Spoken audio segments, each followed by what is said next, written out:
রান্না বান্নায় আজকের রেসিপি মাছের মাথা তেল দিয়ে পুঁই শাক।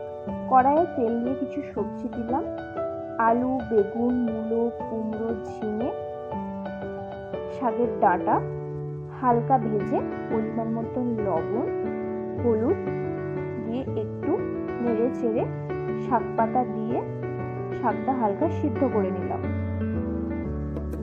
শাকটা সিদ্ধ হয়ে এলে তার উপর লাল লঙ্কা গুঁড়ো, পরিমাণ মতন চিনি, ধনে জিরে গুঁড়ো, সর্ষের পেস্ট দিয়ে একটু নেড়ে চেড়ে ঢেলে নিলাম। কড়াইয়ে তেল দিয়ে আমি মাছের তেলটা হালকা ভেজে তুলে নিলাম।